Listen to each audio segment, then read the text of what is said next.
Hey everybody, we are here with Order 10, that is first hearing of Civil Procedure Code. तो चलिए शुरू करते हैं अपना नेक्स्ट ऑर्डर हम सिविल प्रोसीजर कोड का। ऑर्डर 10 बात करता है फर्स्ट हियरिंग की। So first hearing along with it we will include section 89 of Civil Procedure Code.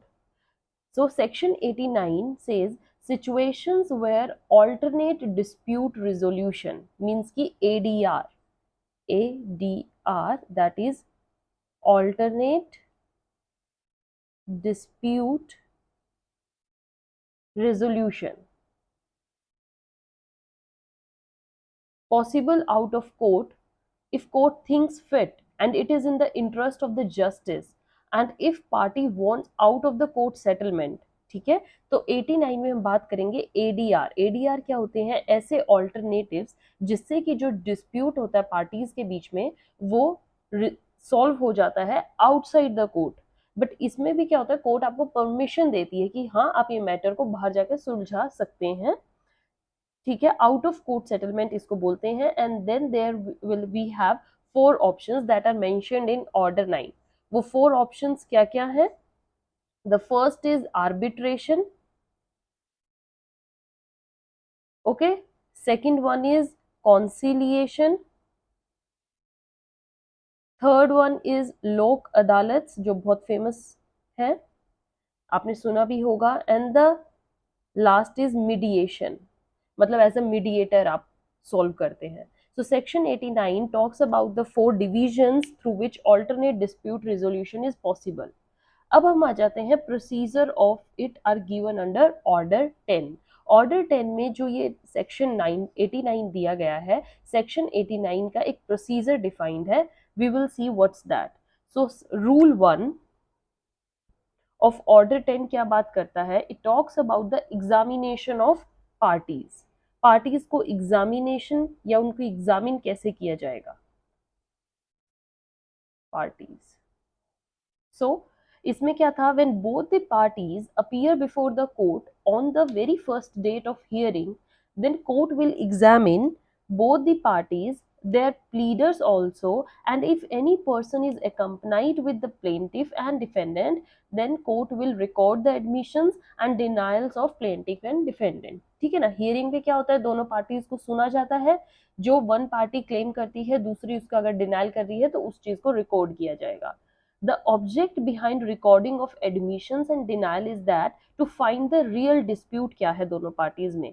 Where are the parties are at variance, इनके बीच में कहाँ पर तकरार आ रही है, कहाँ पर दरार है। On which issue court thinks that settlement is possible, जहाँ पर ये लगता है कि settlement इनके बीच में possible है, it will frame that issue and send those issues to the parties। ये parties के कि आपके ये main issues हैं और इन इश्यूज पर आपको समझौता करना पड़ेगा या आपको एक रिजल्ट पर आना पड़ेगा। So that parties get their reply, okay. By which method they want settlement, ये भी उनसे पूछा जाता है। कोर्ट पार्टीज को बुलाती है कि ये आपकी इश्यूज हैं, आप अब इन इश्यूज को बताइए कैसे सॉल्व करेंगे। ठीक है, आप अपने रिप्लाईज दीजिए, ओके। उनको एक सेटलमेंट के थ्रू नोटिस दिया जाता है। Bye which method they want settlement, और मेथड्स कौन से जो सेक्शन 89 में मेंशन है। अकॉर्डिंग टू रिप्लाई, फिर वो अपना रिप्लाई करते हैं। Court will refer the matter to consideration. There is nowadays needed for settlement out of court as courts are overburdened with cases or of petty reasons। ये reason ऐसा कुछ नहीं जिसको आप कोर्ट में through hearings चलाएं। सो burden से बचने के लिए कोर्ट क्या करती है, उनको सेक्शन 89 में फोर ऑप्शंस देती है कि आप इन ऑप्शंस के थ्रू भी अपने इश्यूज को सेटल कर सकते हैं। But if court thinks that for settlement matter is not suitable, it will record the reasons for that, okay, for not referring the matter to ADR. Courts कई बार ADR को उन्होंने नहीं भेजना चाहते हैं वो एडीआर के पास इस पर्टिकुलर इशू को, तो उसका भी एक रीजन लिखेंगे कि क्यों वो उसके पास नहीं भेजना चाहते हैं। सपोज इश्यूज जो है एडीआर में सेंड किया, then again it is got, मतलब it is not confirmed that जिस भी एडीआर में वो मैटर भेजा जाए वहां पर फुल सेटलमेंट हो जाएगी, ये कंफर्म भी नहीं होता है। पहले पार्टीज के इश्यूज को देखा जाएगा, फिर कोर्ट पार्टी से पूछे क्या वो आप इन चार मेथड्स में से कुछ अपनाना चाहते हो। अगर पार्टीज ने बाय चांस बोल दिया कि हम कॉन्सिलिएशन करना चाहते हैं, हम लोक अदालत में चाहते हैं, तो जरूरी नहीं है कि उनका मैटर फुली यहाँ सोल्व हो जाएगा।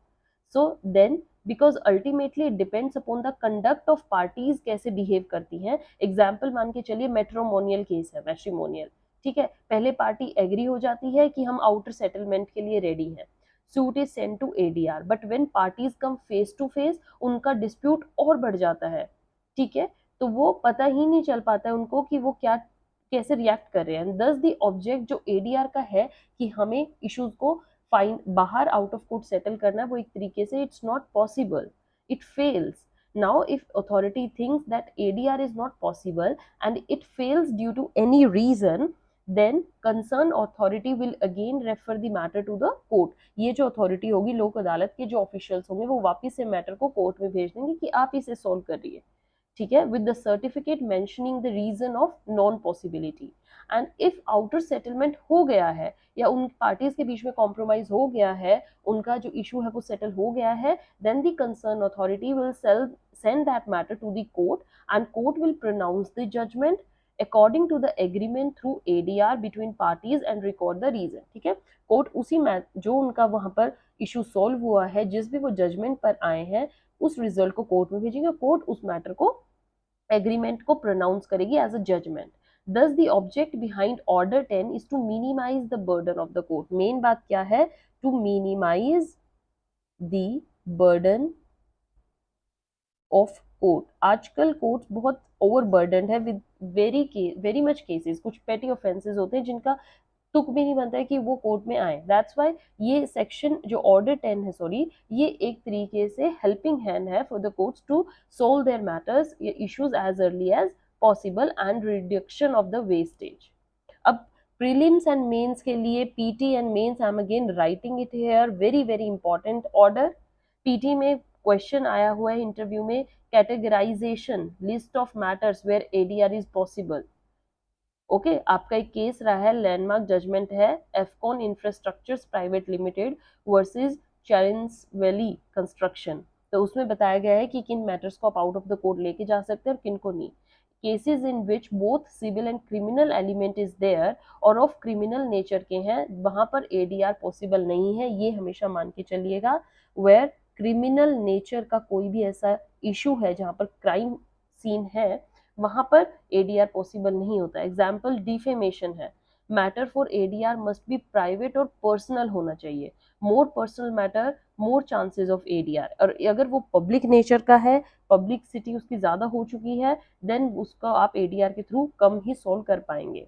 Cases related to elections, okay, plus ADR, but partnership issues हैं, कंपनी इश्यूज हैं, ये कुछ ऐसे इश्यूज हैं जिनको आप सॉल्व कर सकते हैं through ADR. Okay, business trade issues हैं, मैट्रिमोनियल इश्यूज हैं, सिविल या टोर्ट इश्यूज हैं, वहां पर एडीआर पॉसिबल है.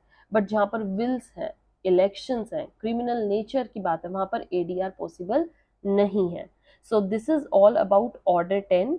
Order 10 talks about first hearing. First hearing में कैसे जो पार्टीज हैं वो फर्स्ट स्टेप स्टार्ट करती हैं, कोर्ट कहाँ से शुरू करती हैं, उनके इश्यूज को नोट डाउन करने के बाद उनके रिप्लाई लेती है, क्या वो उनको एज सेक्शन 89 सॉल्व कर सकते हैं.